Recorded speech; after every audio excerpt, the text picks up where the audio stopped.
Hello, shalom. I'm reading this page from page 20 from this. It's called, hold on, I'm trying to hold it. Okay, so Halley's Bible Handbook, New Revised Edition, the Unabbreviated Bible Commentary.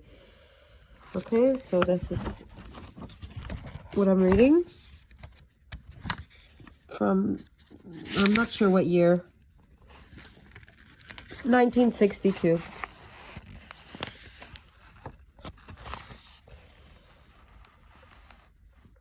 Christ is the center and heart of the Bible. The Old Testament is an account of a nation. The New Testament is an account of a man. The nation was founded and nurtured of God to bring the man into the world.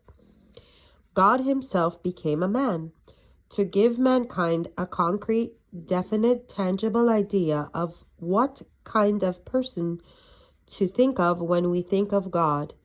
God is like Jesus. Jesus was God incarnate in human form.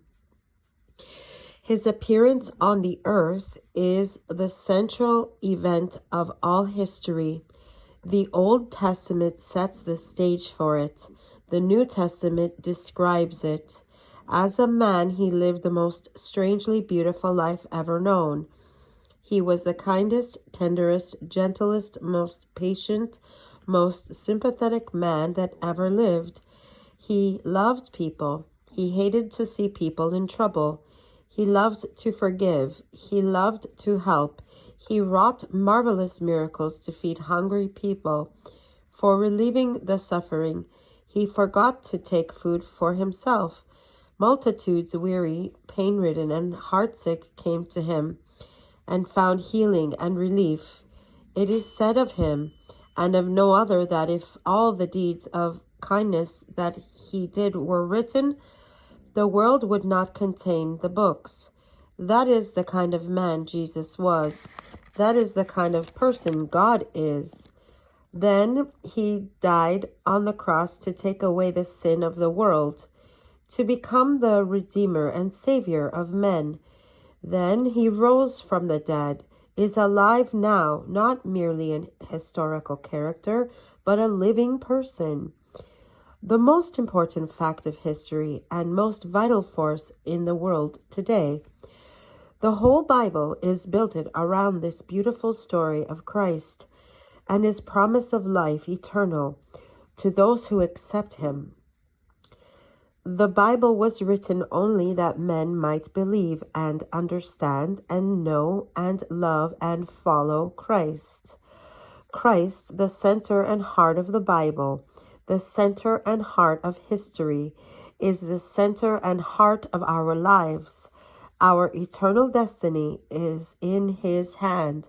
Our acceptance or rejection of him determines for each of us eternal glory or eternal ruin, heaven or hell, one or the other. The most important decision anyone is ever called on to make, to settle in his heart once and for all the matter of his attitude towards Christ. On that depends everything. It is a glorious thing to be a Christian, the most exalted privilege of mankind, to accept Christ as Savior, Lord, and Master, and to strive sincerely and devotedly to follow in the way of life which he taught, is certainly and by far the most reasonable and most satisfactory way to live. It means peace, peace of mind, contentment of heart, forgiveness, happiness, hope, life here and now, life abundant, life that shall never end. How can anyone be so blind or so dumb as to go through life and face death without the Christian hope? Apart from Christ, what is there? What can there be, either for this world or for the next, to make life worthwhile? We all have to die. Why try to laugh it off? It seems like every human being would welcome Christ with open arms and consider it the proudest privilege of his life to wear the Christian name.